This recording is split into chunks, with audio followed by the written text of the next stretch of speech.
चलिए दोस्तों, आज हम a handful of clay root publication का 7 स्टैंडर्ड का लेसन पढ़ेंगे। उसके पहले सब्सक्राइब कर लीजिए। A Handful of Clay by Henry Van Dyke. One day, the clay felt itself taken from the place where it had waited so long. A flat blade of iron passed beneath it and lifted it and tossed it into a cart with other lumps of clay, and it was carried far away, as it seemed, over a rough and stony road. But it was not afraid, nor discouraged, for it said to itself, "This is necessary. The path to glory is always rugged. Now I am on my way to play a great part in the world."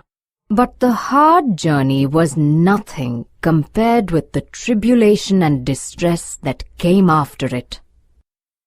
The clay was put into a trough and mixed and beaten and stirred and trampled. It seemed almost unbearable. But there was consolation in the thought that something very fine and noble was certainly coming out of all this trouble. The clay felt sure that, if it could only wait long enough, a wonderful reward was in store for it.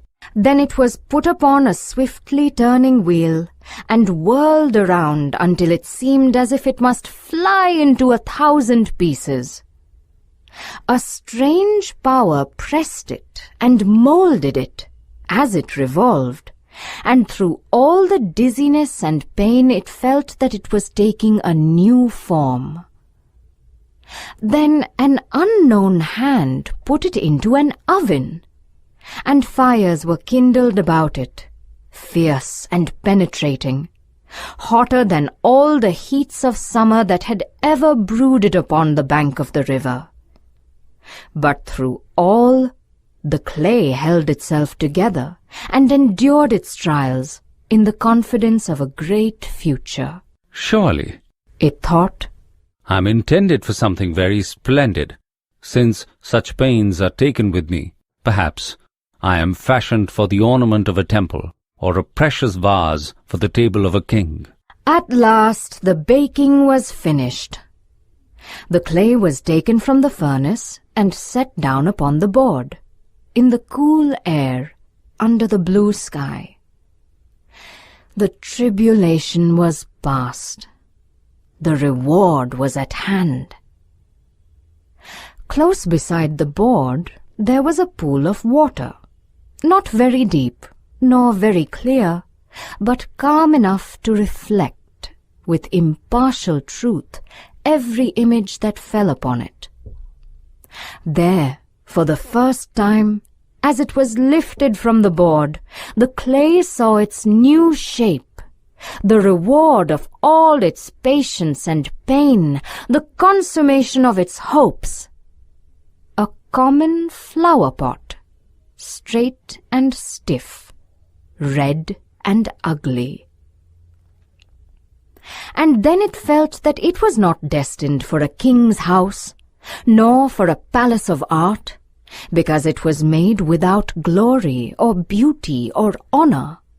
And it murmured against the unknown maker, saying, "Why hast thou made me thus?" Many days it passed in sullen discontent.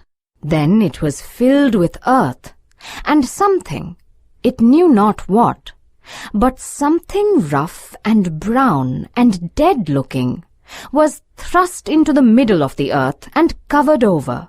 The clay rebelled at this new disgrace. "This is the worst of all that has happened to me, to be filled with dirt and rubbish. Surely I'm a failure." But presently it was set in a greenhouse, where the sunlight fell warm upon it, and water was sprinkled over it. And day by day, as it waited, a change began to come to it. Something was stirring within it, a new hope. Still it was ignorant, and knew not what the new hope meant. One day the clay was lifted again from its place, and carried into a great church. Its dream was coming true after all. It had a fine part to play in the world. Glorious music flowed over it. It was surrounded with flowers. Still, it could not understand. So it whispered to another vessel of clay, like itself, close beside it. Why have they set me here? Why do all the people look toward us? And the other vessel answered, Do you not know? You are carrying a royal scepter of lilies. Their petals are white as snow, and the heart of them is like pure gold. The people look this way because the flower is the most wonderful in the world, and the root of it is in your heart. Then the clay was content, and silently thanked its maker, because, though an earthen vessel, it held so great a treasure.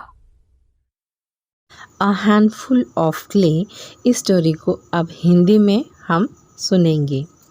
Please subscribe कीजिएगा पसंद आए तो चलिए अ handful of clay, ये जो Henry deck इनका लिखा हुआ ये लेसन है जो आज हम पढ़ने जा रहे हैं। तो आप देख सकते हैं नदी का किनारा है और एक आदमी फावड़ी की जो टोक रहता है उससे एक दिन क्ले को क्या करता है, निकालता है। और जब वो निकालता रहता है तो आप देख सकते हैं कि जो फावड़ा है उसका जितना भी वो शार्प मुँह है वो क्ले के अंदर घुस के बाहर निकल रहा है। तो क्ले को दर्द हो रहा है। हाथ भर की मिट्टी जितनी थी उसने उतना मिट्टी का गोला बना के एक जो बुलक कार्ट के जैसे कार्ट है, बुलक कार्ट नहीं है, हॉर्स कार्ट है, तो घोड़ा गाड़ी के ऊपर इसको डाल दिया।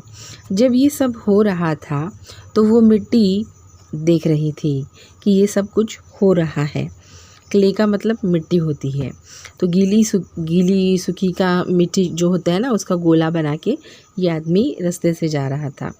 रास्ता बहुत ही रफ था, लेकिन इस मिट्टी को बिल्कुल दर्द नहीं हो रहा था, ना ही कुछ दुख हो रहा था, क्योंकि वो जानता था कि मेरा जो रास्ता है, मैं जहाँ पे भी जाऊँगा मैं कुछ ना कुछ अलग से बहुत इम्पोर्टेंट सी चीज़, ग्रेट चीज़ दुनिया की करने जा रहा हूँ, और ये वही जर्नी हो रही है। तो उसे पता ही नहीं था कि इस जर्नी के बाद अब जो भी उसके साथ होने वाला है वो तो बहुत भयानक होने वाला है। उसे कंफर्टेबल लाइफ नहीं मिलने वाली है, उसे क्या क्या सहने वाला है वो आप चलिए आगे देखते हैं। क्ले को फिर एक टिफ़िन जैसे बॉक्स में डाला गया, उसको बहुत ज़ोर से मारा गया, पीटा गया, उसको स्ट्रेस दिया गया, दबाया गया, अच्छे से उसको एक शेप में, प्रॉपर शेप में उसे डाला गया। तो क्ले को फिर भी कुछ नहीं हो रहा था, ये सब वो सह रहा था। क्यों सह रहा था? क्योंकि उसे पता था कि ये सब करने के बाद मेरे अंदर मैं कुछ ना कुछ बहुत अच्छी चीज़ें कर जाऊंगा और दुनिया की बहुत सा कुछ तो ऐसा होगा जो मुझे स्पेशल बनाएगा, ऐसे उसे लग रहा था। तो जो मिट्टी थी वो अब कुछ ना कुछ होने वाला है, तो ये तो उसे सहना ही पड़ेगा, लेकिन इसके बाद अब उसके साथ और क्या क्या होने वाला है ये उस क्ले को, इस मिट्टी को पता ही नहीं था। मिट्टी बेचारी सब सह रही थी इसीलिए कि कुछ ना कुछ होगा। अब उसको एक व्हील थी, एक चक्र जैसा था जिसे ये कुम्हार लोग मिट्टी के घड़े बना करते हैं, उसके ऊपर लदा गया और वो चक्कर मतलब वो जो व्हील था वो ज़ोर ज़ोर से घूमने लगा, इतना ज़ोर से घूमने लगा कि जो मिट्टी है वो हज़ारों कणों में डिवाइड हो जाए और अच्छे से उसको शेप आ सके, इतनी वो मिट्टी को उस गोले में घुमाया गया। एक अलग ही हाथ उसने इस मिट्टी को शेप देना शुरू कर दिया था, एक अलग ही शेप आना शुरू हुआ था, एक आकार दिया जा रहा था और एक नई चीज़ बनने की कोशिश हो रही थी। अब ये नया वाला जो आकार है क्या बनेगा? वो बनने के बाद फिर से एक अजीब ही हाथ आया, उसने उसे कुछ तो अंदर डाल दिया जहाँ पे बहुत गर्म था, ओवन के जैसे था। आजू बाजू में अंगारे थे जो बहुत ही कड़क थे, बहुत ही गर्म थे, तख्त थे। लेकिन बेचारी मिट्टी ये सब सह रही थी। एक्चुअली गर्मी के दिनों में ये तो नदी के किनारे था, पर नदी के किनारे रह के भी गर्मी के दिनों में इतनी धूप उसने कभी नहीं सहन की थी जितनी यहाँ पे उसे उस जलते हुए अंगारों से मिल रही थी। लेकिन फिर भी वो मन के अंदर यही सोच रहा था कि अब निश्चित ही मैं कोई बहुत इम्पोर्टेंट चीज़ बनने वाला हूँ और मेरी जो फ्यूचर है ये बहुत ब्राइट होने वाला है। अगर ये सब मेरे साथ हो रहा है, मैं इतने कष्ट उठा रहा हूँ और ये सब मैं सहन कर रहा हूँ, तो इतना दुख, इतना दर्द होने के बाद निश्चित ही अब मेरा भविष्य जो होगा वो उज्जवल होने वाला है।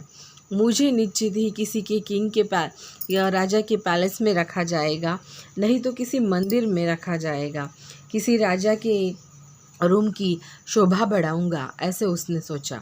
फिर उस अजीब से हाथ ने, जो अननोन हाथ था, उसने उसे बाहर निकाला। बाहर निकालने के बाद जो एक छोटा सा तालाब के जैसे पॉन्ड है उसके नज़दीक उसे रख दिया। वहाँ पे बहुत ही ठंडा उसे महसूस होता था। वो जो पानी था वो बहुत ठंडा था, वो स्काई के नीचे था, मतलब ब्लू स्काई के नीचे था। और अब शायद से उसका जो दर्द था वो अब कम होने वाला था, क्योंकि उसे लगता था कि अब टाइम आ गया है कि मैं दुनिया की कुछ तो बेहतरीन चीज़ बनूंगा करके। ये पहली बार था उस नदी, उस पुल के, वो जो पुल है वहाँ पे जब उसने अपने आप को पहली बार देखा। वो पानी इतना तो साफ़ सुथरा था कि आसानी से उसके आजू बाजू में जितनी भी चीज़ें थी वो उसमें उसकी प्रतिबिंब उसे दिख जाए, इतना वो प्योर था, इतना साफ़ सुथरा था। और ये पहली बार था कि वो मिट्टी अपने आप को दिया हुआ आकार पहली बार देखने वाली थी। उस मिट्टी ने पहली बार उस पानी में अपना आकार देखा। उसे अजीब सा लगा। उसका जो आकार था, उसका जो रंग था, उसका जो रूप था, उसे दर्द हुआ वो देखकर, क्योंकि वो कॉमन फ्लावर पॉट के जैसे एक कॉमन फ्लावर पॉट बना था, स्ट्रेट था, उसका मुंह बहुत ही खुला था, रेड रंग लगाया गया था और अजीब ही तरीके से, मतलब उसमें कुछ खास नहीं था। इतना खास तो बिल्कुल ही नहीं था कि किसी राजा के दरबार में उसे रखा जाए, किसी राजा के हाउस की वो शोभा बढ़ाए, नहीं और तो मंदिर में भी रखने के लायक वो खुद को समझ नहीं रहा था। और उसे लग रहा था मुझे जिस भी हाथ ने बनाया है उस हाथ ने एक परफेक्शन के साथ मुझे बनाया नहीं है। उसने ये सोचा भी नहीं होगा कि ये मिट्टी इतना सब सह क्यों रही है, क्योंकि उसे दुनिया की कुछ तो बहुत सुंदर चीज़ बनने वाला था, उसे रिस्पेक्ट मिलने वाला था, ऐसे सोच के वो सब सह रहा था। लेकिन फिर मन ही मन उसने, जिसने उसे बनाया उसके बारे में सोच सोच के उसे दर्द हो रहा था और मन ही मन उस बनाने वाले को वो बोल रहा था कि तुमने मुझे ऐसे क्यों बनाया। फिर कुछ दिन ऐसे ही चले गए, ऐसे ही वो वहाँ पे पड़ा रहा था। उसने तो सोच ही लिया था अब मेरे साथ जो भी होगा वो इससे बुरा तो नहीं हो सकता, बुरा जितना होना था हो गया। एक दिन किसी ने उसके अंदर फिर से मिट्टी डाल दी। मिट्टी डालने के बाद उसके अंदर कुछ हार्ड सा बना हुआ सा कुछ कड़क कड़क उसके अंदर डाल दिया। फिर से मिट्टी डाल दी और मिट्टी डालने के बाद अब इस मिट्टी को लग रहा था, इस बर्तन को लग रहा था कि मेरे अंदर ये क्या मिट्टी डाल दी और ऊपर से वो कड़क कड़क कुछ तो डाल दिया है। उसे बहुत दुख हो रहा था और उसे लग रहा था ये क्या गंदगी मेरे अंदर डाल दी है। अब मैं फेल हो चुका हूँ, मैं दुनिया से, मैं सब अच्छाइयों से थक चुका हूँ। इससे ज़्यादा अब बुराई और इससे ज़्यादा अच्छाई मेरे से तो नहीं होगी। उस बर्तन को उठा के, उस फ्लावर पॉट को उठा के ग्रीन हाउस में रखा गया। उसके ऊपर सनलाइट गिरती गई और उसे अजीब सा लगने लगा। पानी भी दिया जाता था। अंदर जो कड़क डाला था वो कड़क अब बाहर आने की कोशिश कर रहा था, नया सा कुछ लेने की कोशिश कर रहा था। लेकिन वो क्या था? वो ऐसी कौन सी आशा थी जो ये सनलाइट, ये पानी उसे दिया जा रहा था? फिर भी मिट्टी को कुछ समझ नहीं आ रहा था। उस क्ले को दिन ब दिन समझ में नहीं आ रहा था, कुछ तो चेंजेस हो रहे हैं, कुछ तो अंदर उसके नया सा बन रहा है। लेकिन ये नया सा क्या है?